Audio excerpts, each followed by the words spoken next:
یہاں پر جھگڑے کر لیتے ہیں، کیونکہ ان جھگڑوں کا مول ہمیں وہاں بہت ملنا ہے، یہاں کچھ نہیں۔ اگر یہاں ہم ایسے لوگوں سے جھگڑے کر لیتے ہیں جو اللہ کی راہ میں نہیں چلتے، جو اللہ کو تو مانتے ہیں لیکن اللہ کی باتوں کو نہیں مانتے، اپنی زندگی میں لاگو نہیں کرتے، ہم اپنے رشتہ داروں کو دیکھتے ہیں کہ وہ نہیں کرتے تو ہم انہیں سمجھاتے ہیں، وہ ہم سے لڑتے ہیں، لڑ لیں، کوئی بات نہیں، جھگڑ لیں، اس چیز کے لیے ریڈی رکھیں اپنے آپ کو، کیونکہ جب انسان قرآن پکڑتا ہے اور اس کا پیغام اپنوں تک پہنچاتا ہے، کیونکہ اس نے پہنچانا ہے، اللہ نے کہہ دیا ہے کہ پہنچاؤ۔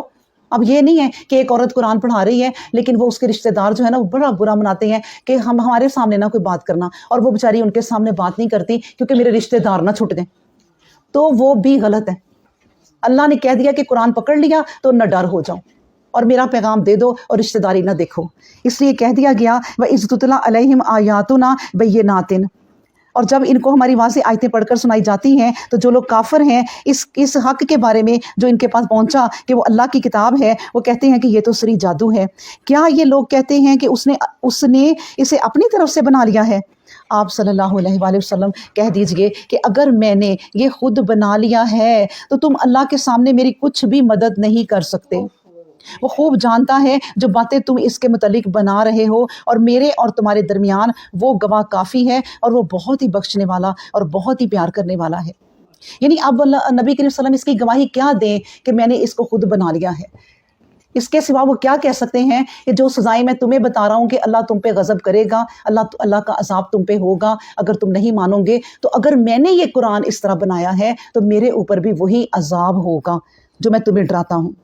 اس کے بعد کہا آپ صلی اللہ علیہ وسلم کہہ دیجئے کہ میں کوئی نیا رسول نہیں آیا، میں نہیں جانتا کہ مجھے کن حالات سے دو چار ہونا ہے اور تم کو کیا حالات پیش آئیں گے، مجھ کو تو اس وحی کی اتباع کرنا ہے جو میری طرف آتی ہے، اور میں تو واضح طور پر ڈرانے والا ہوں۔ اب دیکھیں نبی پاک صلی اللہ علیہ وآلہ وسلم پر جب شروع میں یہ نشانیاں آنے لگ گئی، یہ وہی دل کے اندر اترنے لگ گئی، اللہ نے انہیں چن لیا، اور وہ چنا بھی کیسے کہ پہلے ہی ان کی عادت مبارکہ بن گئی کہ جا کے غار میں کہتے ہیں کہ میں نے عبادت کرنی ہے، مجھے اب تنہائی چاہیے۔ آپ یہ سوچ لیں اور یقین کر لیں کہ جب انسان اللہ کی طرف ہوتا ہے تو اس کو تنہائی چاہیے، اور وہ کہتا ہے کہ میرے رشتہ دار میرے گھر کم سے کم آئیں، میری عبادت میں خلل نہ ڈالیں، ہاں، اور وہ خود بھی کہیں نہ جائے، بالکل صحیح بات۔ تو اس سے کیا ہوتا ہے، وہ ناراضگیاں بڑھنے لگ جاتی ہیں، لیکن کیا کریں، اللہ نے طبیعت ہی ایسی بنا دینی ہے۔ وہ قرآن کو جو تھام لیا، جس نے قرآن کو نہیں تھاما ہوتا، جو قرآن عورت نہیں پڑھتی دھیان سے، وہ رشتہ داریوں میں اتنی پڑھتی ہیں، اب تم ہمارے گھر آؤ میں تمہارے گھر آؤں گی، اس طرح پارٹیاں رکھ لیتے ہیں، اس طرح ہم رکھ لیتے ہیں، یہ رمضان نہ ہم ایسے گزاریں گے، ایک دن ادھر پہلے ہی سارا شیڈیول بنا لیتی ہیں لوگوں کے گھروں میں جانے کا، افطاریوں کا، اور کہاں گیا پھر قرآن؟ لیکن جو قرآن اپنائے گی اور پڑھے گی اور اس طرح کلاس اٹینڈ کرے گی، وہ صاف انکار کر دیں گی کہ میرے پاس پورا رمضان عبادت کے علاوہ کوئی ٹائم نہیں ہے۔ تو اس لیے اللہ کے نبی کو جب یہ شوق ہوا کہ میں نے عبادت کرنی ہے، کیونکہ اللہ نے ہی چن لیا تھا، تو وہ جب جاتے تھے تو ان کو نشانیاں نظر آتی تھیں، تو گھر آ کے کہتے تھے کہ خدیجہ میرے اوپر کمبل اوڑھ دو، کبھی کہتے خدیجہ میرے اوپر پانی ڈال دو، مجھے بخار ہو گیا ہے، تو وہ پھر انہیں بتاتے، جب ہوش آتی تو بتاتے کہ اے خدیجہ میرے ساتھ یہ ہوا ہے، تو انہوں نے کہا آپ کے ساتھ جو ہو رہا ہے اللہ آپ کے ساتھ کوئی برا نہیں کر سکتا، کیونکہ آپ اللہ کے اچھے بندے ہیں، آپ نے کبھی کسی کے ساتھ کوئی ناانصافی نہیں کی، آپ صادق اور امین ہیں، آپ کا اخلاق سب سے بلند ہے، آپ کے لیے اللہ بہتر ہی کرے گا، آپ ایسا کریں، آپ اتنے پریشان ہیں، میں آپ کو لے کے نا اپنے چچا کے پاس جاتی ہوں، نوفل کے پاس، کیونکہ وہ یہودیوں کے بہت بڑے عالم تھے اور ان کو بڑا علم تھا اپنی کتابوں کا، وہ ان کے پاس لے گئے، اور اس وقت ان کی عمر کوئی 100 سال کے قریب تھی۔ جب انہوں نے یہ نشانیاں سنی تو انہوں نے کہا اوہو آپ تو اللہ کے نبی ہیں، بننے والے ہیں، اور آپ پر بڑی مصیبتیں آنے والی ہیں، اور یہی وہ آیت ہے کہ نبی کریم صلی اللہ علیہ وسلم کہتے ہیں کہ مجھے نہیں پتا کہ میں کن حالات سے دو چار ہوں گا۔ اب دیکھیں کہ نبی کہہ رہے ہیں کہ مجھے نہیں پتا، ما یفعلوا بی ولا بکم، کہ میرے ساتھ کیا ہونا ہے، کیا آگے ہوگا، مجھے کچھ نہیں پتا، اس لیے انہیں غائب کا علم نہیں ہے۔ یہ کس نے بات بتائی نبی کی نسبت، بلکہ نوفل ان کے چچا نے بتا دی کہ آپ کو تو آپ کے لوگ اب مکہ سے نکال دیں گے۔ کہتے میرے لوگ مجھے مکہ سے نکال دیں گے؟ یعنی ایک انسان اپنے گھر والوں کو ہر طرح کی سہولتیں مہیا کرے، ان کو کھانے کو دے، پتہ چلے کہ اس کو ایک ٹائم آنا اسی اولاد نے، پوتوں نے، دوتوں نے گھر سے نکال دینا ہے، کتنا دکھ ہوتا ہے، اور پھر اسے جانا ہی پڑے گا۔ اسی طرح وہ حیران ہوئے کہ میں اتنا ان سے پیار کرتا ہوں اور یہ میرے سے پیار کرتے ہیں، تو یہ مجھے مکہ سے نکال دیں گے؟ تو انہوں نے کہا ہاں جی آپ کو مکہ سے نکال دیں گے، کیونکہ میں نے کتابوں میں پڑھا ہے آپ ہجرت کریں گے۔ تو پھر نبی کریم صلی اللہ علیہ وسلم یہ بات کہہ دیتے کہ میں تو غیب کا علم جانتا ہوں۔ اللہ اکبر۔ تو یہ حالات نبیوں پہ آتے ہیں جن کو بالکل نہیں پتہ، بالکل وہ اس طریقے میں سوائے وحی کے ہماری طرح ہوتے ہیں جس طرح ہمیں کچھ نہیں پتہ۔ آپ کہہ دیجئے کیا تم نے دیکھا نہیں کہ یہ قرآن اللہ کی طرف سے ہے اور تم اس کا انکار کیے چلے جا رہے ہو؟ اور بنی اسرائیل میں سے ایک گواہ اس جیسی کتاب پر گواہی دے رہا ہے، پھر وہ خود ایمان لے آیا اور تم ہو کہ تکبر کرتے چلے جا رہے ہو۔ بلا شبہ اللہ ظالموں کو ہدایت نہیں دیتا۔ بس پھر اینڈ پہ یہ کہہ دیا کہ ٹھیک ہے کرتے چلے جا رہے ہو، کرتے جاؤ، گمراہی کرتے چلے جا رہے ہو، کرتے جاؤ، تم ایمان نہیں لاتے، کرتے جاؤ۔ ہم نے پھر کیا کیا ہے کہ ظالموں کو ہم ہدایت ہی نہیں دیتے۔ آپ دیکھیں کہ میں آپ کو بتاؤں کہ اگر ہم نمازیں پڑھ رہی ہیں، ہم روزے رکھ رہی ہیں، ہم حج کر رہی ہیں، ہم عمرے کر رہی ہیں، یہ سارا کچھ ہم کر رہے ہیں، لیکن اگر قرآن سمجھ کے نہیں پڑھ رہے تو ساری چیزیں اکارت جا سکتی ہیں۔ کہ قرآن ہی نہیں پڑھا سمجھ کے، کہ اس کو صرف تلاوت کے لیے رکھ لیا ہوا ہے کہ اس کو پڑھتے ہیں، تو اس کو جب نہیں پڑھا تو پھر ہم نہیں اس کو جان سکے، اور باقی چیزیں ہم نے صرف شریعت نے ہمیں دی، اس رٹ لی ہم نے۔ پھر کہا گیا وقال الذین کفروا للذین آمنوا، وہ اور جو لوگ کافر ہیں مومنوں سے کہتے ہیں کہ اگر اس قرآن میں کچھ بھلائی ہوتی تو لوگ ہم سے پہلے اس کی طرف سبقت نہ کرتے، اور چونکہ ان کو اس قرآن سے ہدایت نصیب نہیں ہوئی اس لیے کہتے ہیں کہ یہ تو پرانا بہتان ہے۔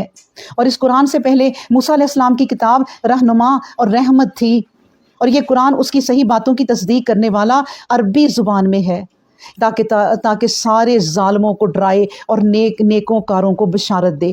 اب دیکھیں یہی آیتیں پڑھ پڑھ کر جو ہمارے علماء ہیں، جو صحیح علماء ہیں، یہی آیتیں پڑھ پڑھ کے کہ اللہ کی باتیں جھوٹی نہیں ہو سکتی۔ اللہ کہتا ہے کہ اس کا ذکر، میرے قرآن کا ذکر، میرے محبوب کا ذکر ان کی کتابوں میں بھی ہے، یہاں تک کہ ہندوؤں کی کتابوں میں ہے۔ یہ پچھلے دنوں اس کتاب کا میں نام بھول گئی ہوں، وہ کتاب بڑی مشہور ہوئی ہے، ان کے علماء نے کہہ دیا ہے سارے اپنے لوگوں کو، ہندوؤں کو جو بتوں کی پوجا کرتے ہیں، کہ بھئی تمہاری کتاب میں، ہماری کتاب میں ہم نے پڑھ لیا ہے جس کا ہم انتظار کر رہے ہیں، یہاں بتوں کو پوج رہے ہیں، یہ بت بھی کوئی پیغمبر ہی تھے، انہی کے نام ہے، ان کی پوجا نہ کرو۔ ہماری کتاب میں احمد نام ہے، انہوں نے ان کا ترجمہ کیا تو پتہ چلا اس کا مطلب ہے احمد، اس زبان کا جب ترجمہ کیا، پھر انہوں نے ترجمے کیے تو پتہ چلا کہ ان کی پہلی بیوی کا نام ہے خدیجہ، اور پھر ترجمہ کر کر کے انہیں پتہ چلا کہ وہ آخری نبی ہوں گے، وہ خاتم النبیین ہوں گے، ان پہ تم لوگ ایمان لے آنا۔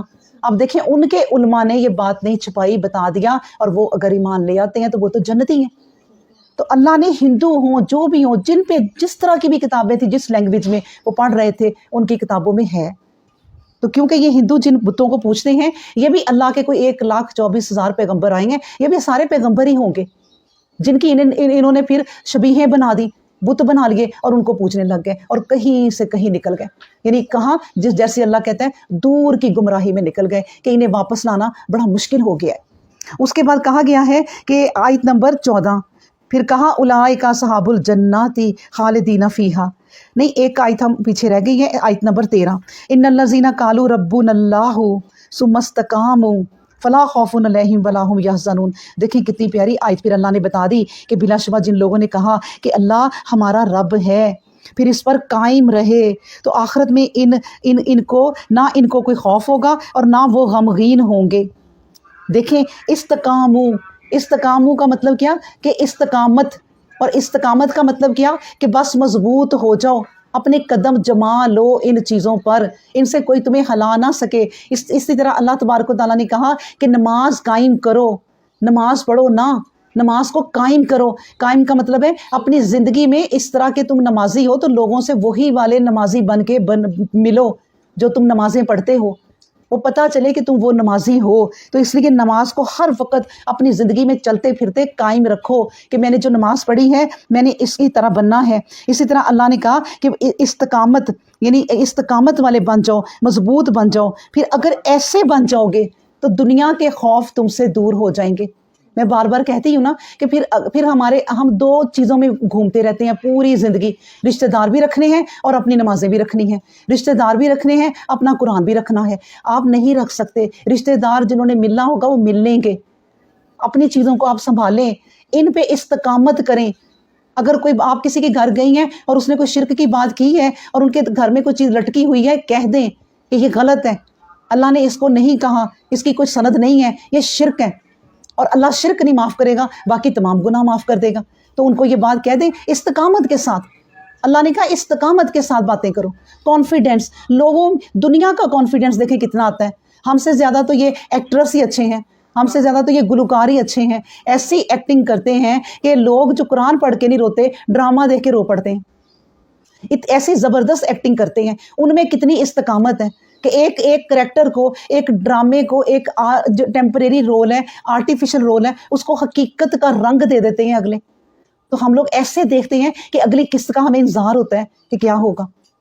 تو ہم قرآن ایسے پڑھیں کہ ہمیں پھر اگلی آیتوں کا انتظار ہو کہ آگے اللہ کیا کہتا ہے. ایسی استقامت ہم میں پیدا ہو جائے کہ ہمیں دنیا کا خوف نہ ہو. تو پھر اللہ کہتا ہے کہ پھر کیا ہوگا, فلا خوف علیہم ولا ہم یحزنون. یہ جو اللہ ہمیں بات کہتی ہے نا کہ تم پر پھر اس دن کوئی خوف نہیں ہوگا اور تم غمگین نہیں ہوگے, یہ ایسے نہیں ہم ہوں گے. ہم اپنی پوری زندگی کو قرآن کے مطابق کریں گے تو ہوں گے, ورنہ نہیں. اس کے بعد کہا وَصَّيْنَا وَوَصَّيْنَا الْإِنسَانَ بِالْوَالِدَيْهِ احسانا. اور ہم نے انسان کو حکم دیا کہ وہ اپنے ماں باپ کے ساتھ اچھا سلوک کرے. کہ اس کی ماں نے اس کو کئی تکلیفیں اٹھا کر پیٹ میں رکھا, بہت سی تکلیفوں سے اس کو جنا, اور اس کا حمل میں رہنا اور اس کا دودھ چھوڑنا کم سے کم 30 ماہ میں مکمل ہوا. یہاں تک کہ جب وہ اپنی پوری جوانی کو پہنچتا ہے اور 40 سال کا ہوتا ہے تو کہتا ہے اے میرے رب مجھے توفیق دے کہ تیرے احسان کا شکر ادا کروں. یعنی اللہ کے جو نیک بندے ہیں نا, اللہ کے اس طرح کے ہوتے ہیں, ربی اوزنی ان اشکرا نعمتک اللاتی ان امتا علیہ و اعلی والدیہ و ان عمل عملا صالحا ترضاہ و اصلح لی فی ذریتی. ایسی دعائیں کرتے ہیں. اللہ نے ہمیں یہ دعا سکھا دی کہ وہ جب 40 سال کا ہو گیا, دیکھیں 40 سال کا اللہ تبارک و تعالیٰ نے کہا کہ انسان اپنی ٹین ایجز میں بھی چلو چھوڑ دیا, چلو میچور ہو گیا, ذرا چھوڑ دیا. 40 سال کے بعد بھی تم اس طرح کی اگر باتیں نہیں کرو گے تو پھر تم پہ سٹیمپ لگ جائے گی. 40 سال کے بعد کون سی عمر پھر رہ جاتی ہے, پھر تو ہم پکے ہو رہے ہوتے ہیں. تو اس لیے اللہ نے وہ ساری عمریں ہماری چھوڑ دی اور ہمیں صرف یہ احساس دلا دیا کہ دیکھو تمہاری ماں تمہیں کیسے جانتی ہے, کس طرح وہ اپنے پیٹ میں تمہیں رکھتی ہے. اس چیز کو نہ بھولو, اور اپنے ماں کے رزق کو جو اللہ نے اس کے جسم کے ساتھ لگا دیا اس کا پاس رکھنا, اس کا دودھ پی کے اس کا پاس رکھنا, اس کا لحاظ رکھنا اور اپنے ماں باپ کی عزت کرنا. اس کے بعد پھر میری بھی کہ 40 سال کے بعد تم نے یہ کہنا اگر نہ شروع کیا تو تم گئے. پھر کہا اولئک الذین نتقبل عنہم احسنا. اور یہی وہ لوگ ہیں جن کے اچھے کاموں کو ہم قبول کر لیں گے اور ان کو برائیوں سے درگزر کریں گے اس طور پر کہ یہ لوگ اہل جنت میں سے ہوں گے. اور یہ جو وعدہ ہے وعد الصدق اللہ کانوا یوعدون, یہ اللہ کا وعدہ سچا ہے اپنے مومنوں کے ساتھ. پھر کہا جس شخص نے اپنے ماں باپ سے کہا کہ میں تم سے بیزار ہوں کہ تم مجھے اس بات کا یقین دلانا چاہتے ہو کہ میں دوبارہ اٹھایا جاؤں گا, حالانکہ مجھ سے پہلے کتنی ہی امتیں گزر چکی ہیں, اور وہ دونوں اللہ سے فریاد کرتے ہیں کہ اے بد نصیب ایمان لے آ, بلا شبہ اللہ کا وعدہ سچا ہے. تو وہ یہی کہتا ہے کہ سب اگلے لوگوں کے ڈھکوسلے ہیں. آنے والی نسلیں ہمیں بہت جلد یہ باتیں کہنے والی ہیں. اگر ہم اپنے قرآن کو مضبوطی سے نہیں تھامیں گے تو یہ باتیں ہونا شروع ہو گئی ہیں. ہمارے کئی بچے ان کی باتوں میں آ گئے ہیں کہ واقعی قرآن کیا ہے. سوچو یہ باتیں وہی کرتا جا رہا ہے, کیوں؟ اس کی حقیقت کیا ہے؟ دنیا گزر گئی, کروڑوں خربوں سال گزر گئے, آخر قیامت کب آنی ہے؟ دیکھو سائنسدان ہی صحیح ہیں کہ یہ دنیا بنی ایک دھماکے کے ساتھ اور بس اس کے بعد پھر ختم ہو جانی. اور بچے ہمارے اگر ہم مضبوط نہیں کر رہے انہیں تو ان کی باتیں مضبوط بڑی ہیں. میں جس طرح بتا رہی ہوں اس طرح نہیں ہیں, کیونکہ ان کی باتیں بڑی مضبوط ہیں. جب بچے ہمارے سنتے ہیں انہیں وہ دلیلیں دیتے ہیں, اتھینٹک باتیں کرتے ہیں, وہ سمجھتے ہیں کہ یہی باتیں صحیح ہیں. تو یہ باتیں ہو جائیں گی. مائیں جو ہیں اپنے بچوں کو تڑپ کے کہیں گی کہ بیٹا ایمان لے آؤ, تو وہ کہیں گے کیا باتیں آپ کرتی ہیں. ابھی بھی کئی بچے یہ باتیں کر رہے ہیں. میں آپ کو بتاؤں کہ یہ نماز قرآن کچھ نہیں ہے, صاف وہ کہہ رہے ہیں. میں نے خود اپنے کانوں سے سنی ہیں یہ باتیں وہ کہتی ہیں کہ نہیں نہیں اس میں کوئی غلطی ہے کہ جو لوگ اس کے پیچھے پڑے ہوئے ہیں بس ایسے. یہ اللہ کہتا ہے کہ اپنی اولادوں کو اپنی قرآن پہ مضبوط کرو شروع سے ہی. دیکھو ان کی جب ایک صاف سلیٹ ہوتی ہے نا، یہ اس پہ آپ جو مرضی لکھ دیں، تو ان کا دماغ جب صاف ہوتا ہے نا 3 سال سے لے کے، اس پہ لکھنا شروع کر دیں، پھر وہ نہیں بھولیں گے. اگر ہم نہیں لکھیں گے تو وہ دوسروں کے ہتھے چڑھ جائیں گے، پھر وہ ان کی باتوں کو سنیں گے. کئی مائیں لاپرواہی میں یہ زیادہ تر ہمارا جو ماڈرن طبقہ ہے، لیڈ کلاس لوگ ہیں، ان میں بھی اچھے اچھے لوگ بھی ہیں، دیندار بھی ہیں، لیکن زیادہ تر ایسے ہیں کہ اپنے بچوں کو بڑے بڑے سکولوں میں کرانے کے لیے، او لیول کرانے کے لیے، بڑے سے بڑی پڑھائی کرانے کے لیے، اسی چکروں میں وہ 10-12 سال کے ہو جاتے ہیں اور ان کی یہ کہانی ختم کہ اب وہ کوئی دین سمجھیں گے. وہ اسی چکروں میں لگ جاتے ہیں اگر آپ دین ساتھ ساتھ نہیں لے کر چلیں گے تو. اس کے بعد کہا آیت نمبر 18، یہی وہ لوگ ہیں جن پر اللہ کا قول ان لوگوں کے ساتھ پورا ہو کر رہا جو ان سے قبل جنوں اور انسانوں میں سے گزر چکے. سب کی بات ایک ہی جیسی تھی اور بلا شبہ یہ لوگ خسارے میں رہے، اور لوگوں کے اپنے اعمال کے موافق درجے ہیں تاکہ اللہ ان کو ان کے اعمال کا پورا پورا بدلہ دے اور ان پر قطعی ظلم نہ کیا جائے. مطلب یہ کہ دیکھیں اللہ نے یہ بھی نہیں کیا کہ بس آ جاؤ بھی سارے جنت میں آ جاؤ اور سب کی جنت ایک جیسی. نہیں، اللہ نے کہا کہ جیسے جیسے تمہارے اعمال ہوں گے میں ویسی ویسی تمہیں جنت دوں گا. اب ایک بندہ جب جنت کے دروازے پہ آ کے اپنا سزا لے کے، آگ سے سزا لے کے، نہا کے صاف ہو کے جب جنت کے دروازے کے آگے آ جائے گا، اس کو اللہ کہہ رہے ہیں کیسی جنت تم سوچتے ہو اپنی. وہ کہتا اللہ کہیں جنت میں چلا جاؤں، بٹھا دیں کسی کونے میں، اور یہی بہت ہے جو کچھ میں سہ آیا ہوں. پھر اللہ کہیں گے کہ بھائی تیری جنت جتنی تو دنیا چھوڑ کے آیا ہے نا، اتنی اس سے ڈبل ہے. اس کی جنت جو آگ کا طوفان، آگ کا عذاب سہ کے آیا ہے. تو سوچیں جن کے درجے ہیں، اللہ کہتا ہے کہ میں ہر ایک کو اس کے اعمال کے مطابق جنت دوں گا. تو اعمال جیسے ہم کرتے جا رہے ہیں اپنی جنت بنائے جا رہے ہیں. آمین. اور اس کے بعد کہا اور جس روز کافر دوزخ کے سامنے لا کر کھڑے کیے جائیں گے تو ان سے کہا جائے گا کہ تم نے دنیا کی زندگی ہی میں خوب مزے اڑا لیے اور ان سے خوب لطف اٹھا لیا، تمہارا حق تو بس آج تم کو ذلت کا عذاب دیا جائے گا. اور اچھی طرح سن لو کہ یہ بدلہ ہے اس غرور کا جو تم دنیا میں ناحق کرتے تھے، اور اس لیے بھی کہ تم جان بوجھ کر نافرمانی کرتے رہتے ہو حالانکہ ہمارے بھیجے ہوئے تمہارے پاس آئے تھے. اللہ اکبر. اب دیکھیں مجرموں کو بھی ان کے مطابق ہی سزا ملے گی. یہ بھی اللہ نے کہہ دیا کہ یہ ان کو بھی ہم یہ نہیں کہ آ جاؤ بھائی سارے جہنم میں گھس جاؤ، نہیں، ان کے بھی جہنم الگ الگ ہیں، ہے جہنم ہی، ان کے گناہوں کے مطابق جہنم ہے. جتنے ان کے گناہ ہیں اس طرح کے عالم جو لوگ ہیں نا، اگر وہ جھوٹ بول رہے ہیں، اگر وہ اپنے اس علم کے ذریعے معاشرے میں فتنہ فساد کر رہے ہیں کہ یہاں تک اقبال نے کہا یہاں تک کہ تکبیر اللہ بھی فساد ہے، نعرہ تکبیر بھی فساد ہے، کہ اللہ کا نام لینا بھی پھر فساد ہے. اگر اس لیے کہ آپ اس لیے کر رہے ہیں کہ فساد پھیلے، اور بڑے لوگوں کو خوش کرنے کے لیے پیچھے سے آرڈر آ گئے ہیں بڑے بڑے علماء کو کہ آپ لوگوں نے یہ والی چیزیں لوگوں کے ذہن میں اب ڈال لی ہیں اور اسلام کے ذریعے، وہ تو اللہ نے کہہ دیا کہ وہ پھر جہنم کی آخری تہہ میں ہوں گے، وہاں پر ان کی یہ مہمانی ہوگی. پھر کہا اے پیغمبر اسلام ان سے عاد قوم کے بھائی ہود علیہ السلام کا ذکر کیجئے جب اس نے اپنی قوم کو سرزمین احقاف میں ڈرایا. اب دیکھیں اللہ کتنی پیارے طریقے سے ایسی قوم کا ذکر کرتے ہیں. غور کیا کریں کہ وذکر اخا عاد، حالانکہ عاد کو سزا دی اور کہہ رہے ہیں ان کے بھائی تھے وہ، دیکھو یعنی پھر بھی انہیں بھائی ہی کہا ان کے، کہ اپنے بھائی کے ساتھ انہوں نے کیا سلوک کیا. اے پیغمبر اسلام ان سے عاد قوم کے بھائی ہود علیہ السلام کا ذکر کیجئے جب اس نے اپنی قوم کو سرزمین احقاف میں ڈرایا، اور ان سے پہلے اور ان کے بعد بھی ڈرانے والے گزر چکے تھے. سب نے یہی کہا کہ اللہ کے سوا کسی کی بندگی نہ کرو، مجھے ڈر ہے کہ کہیں تم پر بڑے دن کا عذاب نہ آ جائے. اور وہ کہنے لگے کہ کیا تم ہمارے پاس اس لیے آئے ہو کہ ہم کو ہمارے معبودوں سے برگشتہ کر دو؟ بس جو وعدہ ہم سے کر رہے ہو وہ لے آؤ اگر تم سچے ہو.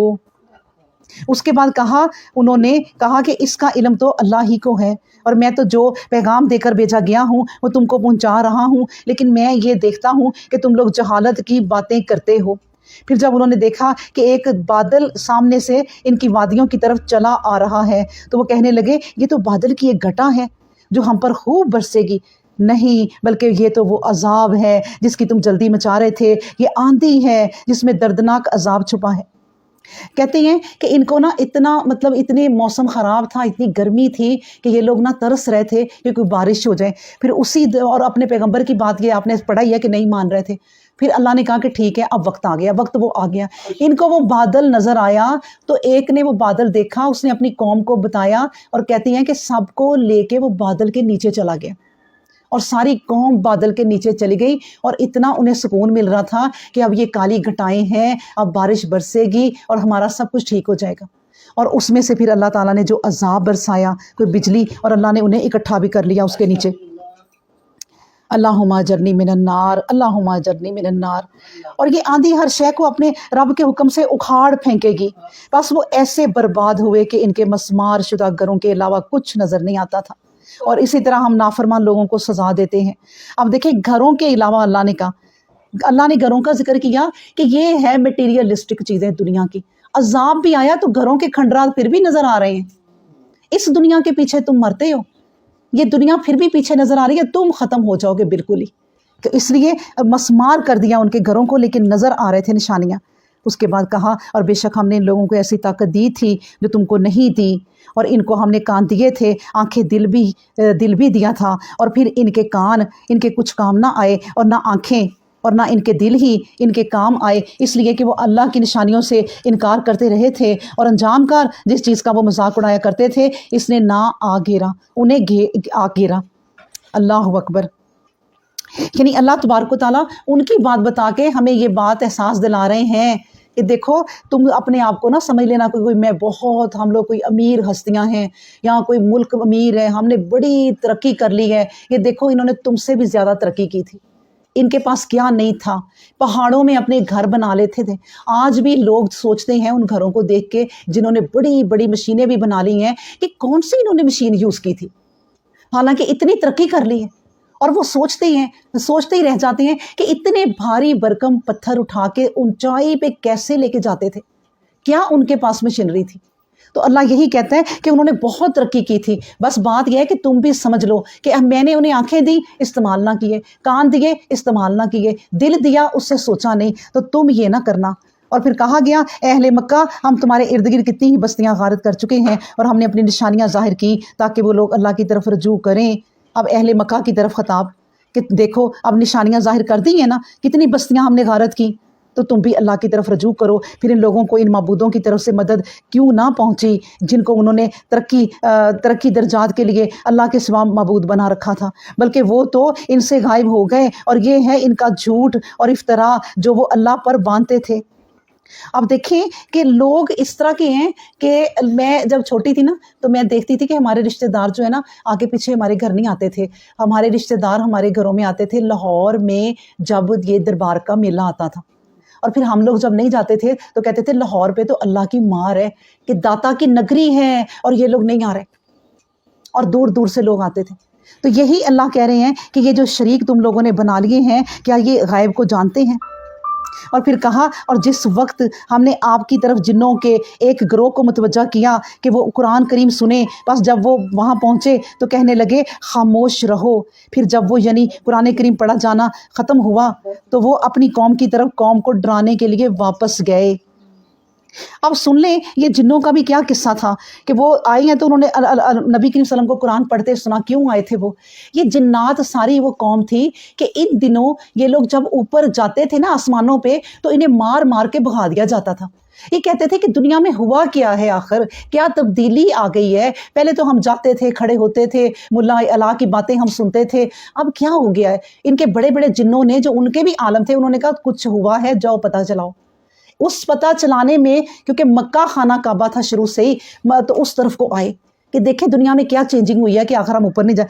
اب یہ آئے تو نبی کریم صلی اللہ علیہ وسلم قرآن پڑھ رہے تھے، تو انہوں نے کیا کہا، اتنا پیارا انہیں لگا ایک سیکنڈ میں ہی کہ انہوں نے کہا خاموش ہو جاؤ۔ اللہ نے کیسے خاموش کرایا کہ قرآن سن پڑھا جائے تو چپ ہو جاؤ۔ اب انہوں نے خود ہی کہہ دیا خاموش رہو۔ پھر جب وہ یعنی قرآن کریم پڑھا جانا ختم ہوا تو وہ اپنی قوم کی طرف قوم کو ڈرانے کے لیے چلے گئے۔ وہ الٹے ہو گئے، وہ دیکھیں مطلب آئے تھے پتہ کرنے، لیکن جا کے انہوں نے کہا ہم تو اپنی قوم کو ڈرائیں کہ یہ ہو گیا ہے۔ حالات بدل گئے ہیں، اب ایمان لے آؤ۔ اس کے بعد انہوں نے کہا، وہ بولے اے ہماری قوم والو، ہم نے ایک کتاب سنی ہے جو موسیٰ علیہ السلام کے بعد نازل کی، دیکھیں موسیٰ علیہ السلام کے بعد نازل کی گئی ہے۔ اس کا مطلب ہے کہ وہ موسیٰ کی کتاب کو بھی جانتے ہیں۔ جنات کے بھی پیغمبر جاتے تھے، جنات کو بھی اللہ نے پیغمبر بھیجے ہوں گے، اور جو اپنے سے قبل کی کتابوں کی تصدیق کرتی ہے، حق اور ہدایت کی طرف رہنمائی کرتی ہے۔ اے ہماری قوم، اللہ کی طرف بلانے والے کی بات مان لو اور اس پر ایمان لاؤ، اللہ تمہارے گناہ بخش دے گا، اور یقینی بات ہے کہ وہ تم کو دردناک عذاب سے محفوظ رکھے گا۔ دیکھیں جنات ہو کے ڈر گئے، جن ہو کے، جن کو ہم کہتے ہیں کہ جنات تو پورے لوگوں کو قابو کر لیں گے، کسی گھر میں آ جائیں چھوڑیں گے نہیں، وہ کہہ رہے ہیں کہ اللہ سے ڈرو، کیونکہ علم رکھتے تھے۔ انسان کو علم ہے تو وہ اللہ سے ڈرے گا۔ بے علم انسان رہا نا ساری زندگی، تو نہ اسے صحیح طرح اللہ کو خوف آنا ہے، نہ اسے شریعت کا پتہ چلنا ہے، نہ اسے دین کا پتہ چلنا ہے۔ تو اللہ سے دعا کرنی چاہیے کہ علم کی طرف اللہ لے جائے۔ علم جتنا آتا جائے گا ہمارا خوف اللہ سے بڑھتا ہی جائے گا۔ تو ان کو علم تھا کتابوں کا، تو دیکھیں انہوں نے کہا اللہ کا عذاب بہت بھاری ہے، ہمیں اب ان کی بات سننی چاہیے۔ پھر کہا کہ، اور آیت نمبر پڑھتی ہوں 33 اور جو کوئی 32 پڑھتی ہوں، اور جو کوئی اللہ کی طرف بلانے والے کی بات نہ مانے گا تو وہ زمین پر اللہ کو عاجز نہ کر سکے گا، اور اللہ کے سوا اس کا کوئی مددگار نہ ہوگا۔ وہ لوگ نافرمان بڑی ہی گمراہی میں مبتلا ہیں۔ کیا انہوں نے نہیں دیکھا، یعنی کبھی غور نہیں کیا ہے کہ وہ اللہ جس نے آسمانوں اور زمین کو اپنے خاص حکم سے پیدا کیا اور ان کے بنانے سے تھکا، وہ اس پر قدرت رکھتا ہے کہ مردوں کو زندہ کر دے، بلا شبہ وہ ہر چیز پر قدرت رکھتا ہے۔ مجھے جنوں سے یاد آیا کہ ایک انسان کے پاس جن آ گیا، بوتل کھولی تو اس کو وہ مل گیا۔ اس نے کہا حکم کرے میرے آقا میں کیا کروں؟ اس نے کہا ایسے کرو، میرے بجلی کا بل جمع کراؤ۔ اور وہ کہتا بجلی کا بل جمع نہیں آقا، کوئی اور حکم کریں۔ اس نے کہا اچھا ٹھیک ہے، پھر تم وہ دوسرا میرا گیس کا بل جمع کراؤ۔ اس نے کہا نہیں آقا، کوئی اور بات کریں۔ اس نے دنیا کے اتنے اسے کام بتائے، اس نے کہا نہیں بھائی ہم یہ تیرے کام نہیں کر سکتے۔ یعنی اللہ نے دیکھے جنوں کو بھی دیکھا جائے نا، انہیں اپنے حصے کی طاقت دی ہے۔ تو یہ اس کا مطلب ہے وہ ہماری دنیا میں آئیں تو وہ پریشان ہو جائیں کہ ان کے یہ کیا مسئلے مسائل ہیں۔ انسانوں کے اور مسئلے مسائل ہیں، جنوں کے اور مسئلے مسائل ہیں۔ تو اس لیے اللہ سے بس ہر حالت میں ڈرنا چاہیے۔ پھر کہا کیا انہوں نے نہیں دیکھا، یعنی کبھی غور نہیں کیا کہ وہ اللہ جس نے آسمانوں اور زمین کو اپنے خاص حکم سے پیدا کیا اور ان کے بنانے سے نہ تھکا، وہ اس پر قدرت رکھتا ہے کہ مردوں کو زندہ کر دے، بلا شبہ وہ ہر چیز پر قدرت رکھتا ہے۔ دوبارہ زندہ کرنا اس کے لیے کوئی مشکل نہیں ہے۔ اور جس روز منکروں کو آگ پر لا کھڑا کیا جائے گا کہ کیا یہ عذاب برحق نہیں، مجبوراً وہ مانیں گے اور وہ کہیں گے کیوں نہیں، قسم ہے ہم کو اپنے رب کی یہ حق ہے، یہ برحق ہے، تاہم اس ماننے کا ان کو کچھ فائدہ نہیں ہوگا۔ حکم ہوگا اس عذاب کا مزہ چکھو، فذوقوا العذاب بما کنتم تکفرون۔ پھر کہا جائے فاصبر کما صبر اولو العزم، تو اللہ تبارک و تعالیٰ کہتے ہیں اے پیغمبر صبر کیجئے جس طرح اولو العزم پیغمبر صبر کرتے ہیں، اور ان مخالفین کے لیے عذاب کی جلدی نہ کیجئے، جس دن قیامت کو وہ دیکھ لیں گے جس کا ان سے وعدہ کیا، تو وہ کہیں گے گویا دنیا میں دن کی ایک ساتھ ہی رہے ہیں، بس یہی پہنچانا ہے، اب وہی ہلاک ہوئے جو نافرمان ہوئے، الا القوم الفاسقین، فاسق لوگ ہی عذاب میں مبتلا ہوتے ہیں۔ بسم اللہ الرحمن الرحیم۔ الذین کفروا وصدوا عن سبیل اللہ اضل اعمالہم، سورہ محمد صلی اللہ علیہ وسلم۔ جن لوگوں نے انکار کیا، انہوں نے دوسروں کو اس کی راہ سے روکا، تو اللہ نے ان کے اعمال کو برباد کر دیا۔ اور جو لوگ ایمان لائے اور نیک عمل کیے اور اس کو جو محمد رسول اللہ صلی اللہ علیہ وسلم پر نازل ہوا، یعنی قرآن کریم کو قبول کیا اور جان لیا کہ اس کا نازل ہونا ان کے پروردگار کی طرف سے حق ہے، تو اللہ نے ان سے ان کی برائیاں دور کر دی اور ان کا حال سنوار دیا۔ تو سب سے پہلے جو ہمارے پاس زندگی کی شرط ہے نا، وہ ہے قرآن۔ یعنی ہم نماز پڑھ رہے ہیں، سب کچھ کر رہے ہیں نا، اگر قرآن نہیں پڑھ رہے، میں آپ کو بار بار کہتی ہوں تو کچھ نہیں، قرآن پڑھ لیا تو اللہ ہمارے نماز کی برائیاں بھی دور کر دے گا۔ قرآن اگر ہم نے پڑھا ہے، دھیان سے پڑھتے رہتے ہیں اور اس پر عمل کرنے کی کوشش میں رہتے ہیں، تو ہمارے ٹوٹے پھوٹے اللہ حج بھی قبول کر لے گا اور پھر ہمارے عمرے بھی قبول کر لے گا۔ لیکن یہ ساری چیزیں کی اور قرآن ہی نہ پڑھا، قرآن کی جب باری آئی تو پھر اپنے گھر میں قرآن خوانی کرا لی ایک بہت بڑی، اور اس کے بعد کیا کیا، مدرسے کے بچوں کو بلا لیا۔ اب بچے قرآن پڑھ رہے ہیں اور فٹافٹ گردنیں ہلا ہلا کے قرآن پڑھ رہے ہیں کہ وہ دیگیں کھلیں تو ہم کھانا کھائیں۔ کیونکہ وہ تو کھانا کھانے کے لیے آئے ہیں، بچے ہیں، اب تم ان سے قرآن پڑھا رہے ہو، یہ تم قرآن کا حق ادا کر رہے ہو۔ اس کو کہتے ہیں اللہ کہ ما قدر اللہ حق قدرہ، تم نے میرا حق ادا نہ کیا جتنا کرنا چاہیے۔ اس قرآن کا اگر ہم حق ادا کرتے جائیں گے، جو اللہ کا کلام ہے، اور 23 سال کے عرصے میں تھوڑا تھوڑا کر کے اپنے نبی پہ کیا، بڑی محنت نبی نے اس پر کی ہوئی ہے، اگر اس کو ہم ٹائم نہیں نہ دے رہے تو باقی ہماری نمازیں وغیرہ سب جو ہے نا وہ کہیں ضائع نہ ہو جائیں۔ پھر کہا گیا ذالک بان الذین کفروا، یہ فرق جو اتنا واضح ہے اس لیے ہے کہ کافروں نے باطل کی پیروی کی اور مومنوں نے اپنے پروردگار کی طرف سے آئے ہوئے حق کی اتباع کی۔ اس طرح اللہ تعالیٰ لوگوں کے لیے ان کے حالات مثالیں دے کر بیان فرماتا ہے تاکہ لوگ سمجھیں۔ پھر کہا بس اے مسلمانوں، جب تمہارا مقابلہ کافروں سے ہو تو میدان جنگ میں ان کی گردنیں اڑا دو، یہاں تک کہ جب خوب قتال کر چکو تو بچ رہنے والوں کو باندھ لو، انہیں اچھی طرح باندھ لو۔ پھر عظیم بات، یہ تو احسان رکھ کر یا تو احسان رکھ کر یا معاوضہ لے کر چھوڑ دو، جیسا قانون کہے، یہاں تک کہ لڑائی اپنے ہتھیار رکھ دے،